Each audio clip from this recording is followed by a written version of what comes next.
भोजन दिया, वस्त्र दिया, स्कॉलरशिप दिया और स्टूडेंट क्रेडिट कार्ड दिया। ठीक है, ठीक है। किसी कोने में मैं लौटती हूँ आपके पास, मनीष जी, लौटती हूँ आपके लिए।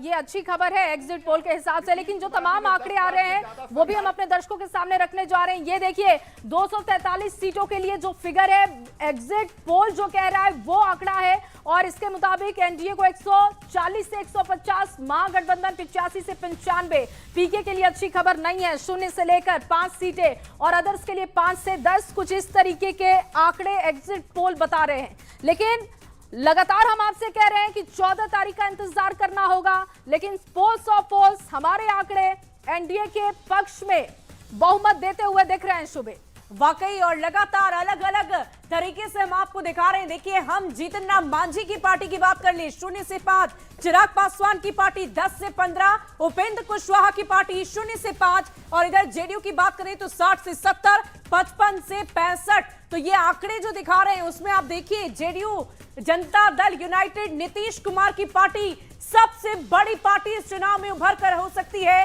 ऐसे हमारे आंकड़े बता रहे हैं। जया, बिल्कुल, और महिलाओं वाला फैक्टर जिसका जिक्र मनीष जी कर रहे थे, जिसका जिक्र वो भी कर रहे थे, युवाओं वाले फैक्टर की बात कर रहे थे, वो लग रहा है कि काम करता हुआ दिख रहा है। घटक दलों का क्या है आंकड़ा, वो हम रख रहे हैं। देखिए, बीजेपी 55 से 65 है, जेडीयू 60 से 70, हमको 0 से 5 सीटें मिल सकती है। सीपीएम को अब देखिए, महागठबंधन के आंकड़े हमने रख दिए हैं। महागठबंधन के घटक दलों के आंकड़े क्या कहते हैं? आरजेडी को 50 से 60, कांग्रेस 15 से 20, सीपीआईएमएल 10 से 15, सीपीआई को 0 से 5, सीपीएम को भी 0 से 5 मिल सकते हैं, वीआईपी को 0 से 5 और आईआईपी इसको 0। तो ऐसे में अगर घटक दलों के हिसाब से देखा जाए तो आरजेडी को सबसे ज्यादा सीटें मिल रही हैं, लेकिन 2020 के मुकाबले अगर आप देखेंगे तो आरजेडी के आंकड़े कम हैं।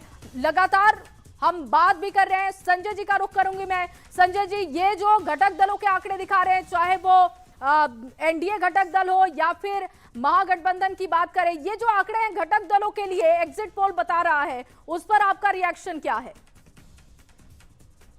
नहीं, देखिए, गठबंधन दोनों हैं, दोनों के घटक दल जो हैं वो उनकी कमजोर कड़ियां हैं, चाहे वो एलजेपी-आर हो, चूंकि वो लोकसभा में स्ट्राइक रेट की बात कर रहे थे।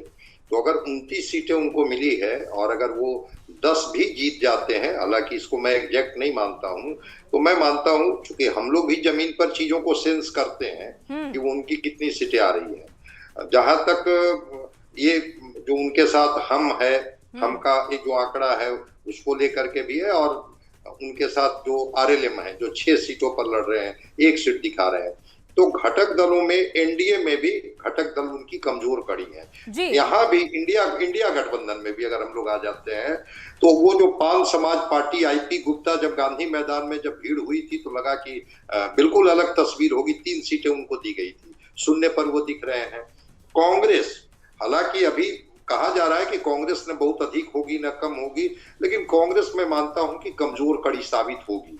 आने दीजिए, एग्जैक्ट पोल का जब रिजल्ट आएगा तो कांग्रेस इनके लिए इस बार भी, क्योंकि कई जगह ये दोस्ताना संघर्ष कर रहे थे, आपस में वाकई संजय जी, आकलन करना जरूरी होता है, लेकिन हम राजनीतिक दलों से भी रिएक्शन ले लेते हैं। बहुत मेहनत की है, ताबड़तोड़ जनसभाएं की है, लेकिन जो रिजल्ट, खास करके हमारे साथ इस वक्त कांग्रेस से शिशिर कौंडल्य जी जुड़े हुए हैं, जरा आपसे बातचीत करना चाहूंगी। शिशिर जी, बहुत बहुत स्वागत आपका। लेकिन इस वक्त हमें ये बता दीजिए कि ये जो आंकड़े हमारे एग्जिट पोल में नजर आ रहे हैं, इससे तो आप महागठबंधन की स्थिति बेहतर तो नजर नहीं आ रही है, क्या कोई कमी रह गई?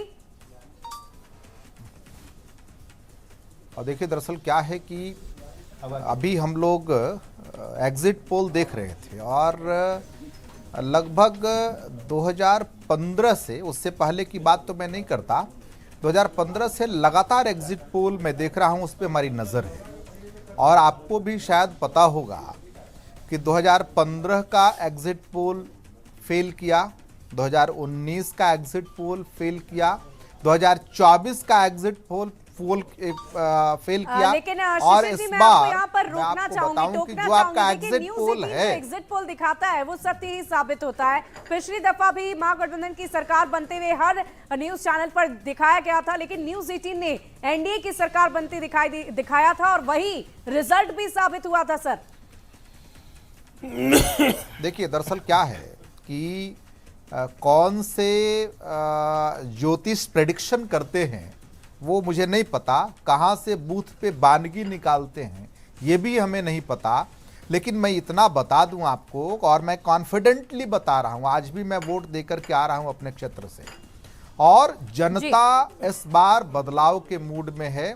जनता चाहती है कि ये जो ये संयम अच्छा है सरकार और है इंतजार वो बहुत जो है अच्छा होता है, इंतजार अच्छा होता है बेसिकली वो, और जब आपके पक्ष में बात बन जाए बदला तो फिर जाए। उससे बेहतर कुछ नहीं। 14 तारीख का इंतजार कर लेते हैं। नहीं जेडीयू से अरविंद जी हमारे साथ जुड़े हैं। सुनिए ना, मैं आपने जब सवाल मैं किया, लौटती हूँ क्योंकि अरविंद जी भी अभी नहीं जुड़े हैं, आप जब सवाल करेंगे तो उसका जवाब भी तो लेना चाहिए आपको। अच्छी खबर है तो उनसे बात करना भी बहुत जरूरी है। अरविंद जी, क्योंकि मनीष जी तो लगातार बता रहे हैं कि कौन से बड़े फैक्टर हैं जो आप लोगों के पक्ष में जा रहे हैं, उन्होंने काम किया होगा और ये आंकड़े इस तरीके के दिख रहे हैं। आपका क्या मानना है, क्योंकि अब जो ओवरऑल आंकड़ा है ये कह रहा है कि जेडीयू सबसे बड़ी पार्टी बनकर उभर रही है, कौन से वो बड़े फैक्टर हैं जो काम कर गए? देखिए, पिछले 20 वर्षों के दरमियान आदरणीय नीतीश कुमार जी ने बिहार के लिए जो काम किया है, बिहार में चाहे वो आधारभूत संरचनाओं का विकास का मामला हो, बिहार के महिलाओं को आत्मनिर्भर बनाने का जो योजना हो, युवाओं को सरकारी नौकरी देने का मसला हो, बिहार में ग्रामीण अर्थव्यवस्था में सुधार लाने की प्रक्रिया हो, बिहार में छोटे छोटे उद्योग धंधों को स्थापित करने की दिशा में उठाए गए सरकार के कदम हो, जी सरकार के स्तर पर जो काम किए गए ओवरऑल उसका प्रयास है। कुल मिलाकर के यह कहा जा सकता है कि आदरणीय नीतीश कुमार जी ने जो 2 दशकों एक बड़ी खबर आ रही है। बड़ी खबर क्या है, दर्शकों को बता दी। बड़ी जानकारी इस वक्त की अपने दर्शकों को देंगे। भागलपुर एनडीए को 10 से 20 सीटें, देखिए अब सिलसिलेवार तरीके से जिले वाइज भी खबर आ रही है। जया, बिल्कुल, और भोजपुर देखिए एनडीए को यहाँ भी बड़ा, सीमांचल में एनडीए को 25 से 35 सीटें, क्षेत्रवार ये जो आंकड़े आए हैं वो हम अपने दर्शकों को दिखा रहे हैं। मगध एनडीए को 25 से 35 सीटें, मिथिला की बात की जाए एनडीए को 25 से 35 सीटें। आंकड़ा ये बेहतर दिख रहा है और ऐसा लग रहा है कि एनडीए का जादू चला है। वाकई, और तिरहुत प्रखंड की बात कर लें, एनडीए को 15 से 25 सीटें मिलती नजर आ रही है। भोजपुर शाहबाद का इलाका जो एनडीए के लिए काफी महत्वपूर्ण था, उसमें भी, वहां पर भी एनडीए को बढ़त मिलती नजर आ रही है। वहीं मगध क्षेत्र की बात करें, 25 से 35 सीट।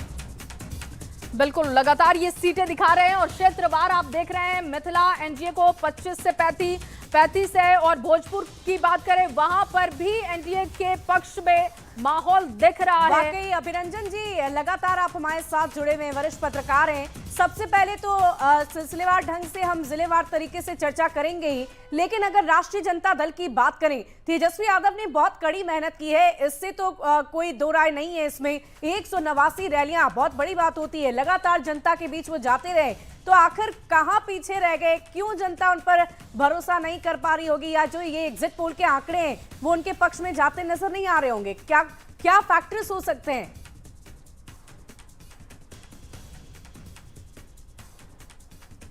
हिमाचल में जो 25 से 35 सीटें एनडीए को दिखाई जा रही हैं, ये इम्पॉसिबल है। अब मुझे नहीं पता कि सीमांचल के 4 जिलों के अलावा क्या और कुछ जिलों को जोड़कर एक बड़ा एक सीमांचल तैयार किया गया है जिसमें कि एनडीए को 25 से 35 सीटें। सीमांचल के 4 जिलों में देखिए 24 विधानसभा सीटें हैं, और उन 24 विधानसभा सीटों में आज हमने देखा है कि लगभग 75 से 80% तक वोटिंग हुई है, और वो सारे के सारे मुस्लिम बहुल इलाके हैं। खास करके उसमें किशनगंज में तो 75% मुस्लिम आबादी है। कटिहार, पूर्णिया, अररिया, इन सब में भी 40 से 50% मुस्लिम आबादी है।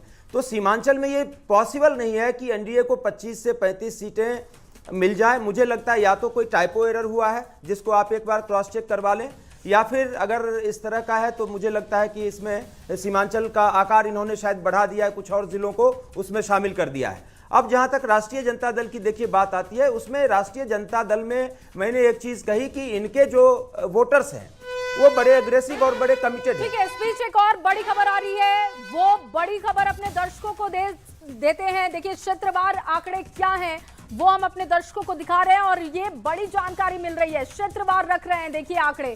भागलपुर महागठबंधन को 10 से 20 सीटें मिलती हुई दिख रही है। भोजपुर का इलाका महागठबंधन को यहां से 20 से 30 सीटें शुभे। और देखिए सीमांचल 5 से 10 सीट यहां पर महागठबंधन को मिलती नजर आ रही है। मगध क्षेत्र की बात कर ले तो 15 से 25 सीटें महागठबंधन के खाते में जाती हुई नजर आ रही है। वहीं मिथिला क्षेत्र की बात करें, मिथिलांचल की बात करें तो 5 से 10 सीटें वहां भी, और भागलपुर की एक बार फिर बात कर लेते हैं 10 से 20 सीटें। तो जिलेवार तरीके से हम आपको बता रहे हैं एनडीए घटक दल और महागठबंधन के अगर सीटों की बात करें तो किन क्षेत्रों में कहां किसे कितनी सीटें मिलती हुई नजर आ रही है, हमारे एग्जिट पोल के आंकड़े के अनुसार वो हम आप तक पहुंचा रहे हैं। बिल्कुल, और लगातार बातचीत भी हम कर रहे हैं, चर्चा भी कर रहे हैं। राजनीतिक दलों के जो प्रवक्ता हैं वो हमारे साथ हैं। उत्पल जी का मैं रुख करूंगी। उत्पल जी, सीमांचल में जो सीटें क्षेत्रवार हम दिखा रहे हैं 5 से 10 आरजेडी या कहिए महागठबंधन के खाते में, उसको आप कैसे देख रहे हैं? देखिए, सीमांचल की 90% सीटें महागठबंधन के खाते में आ रही है। सीमांचल हम लोग गए थे,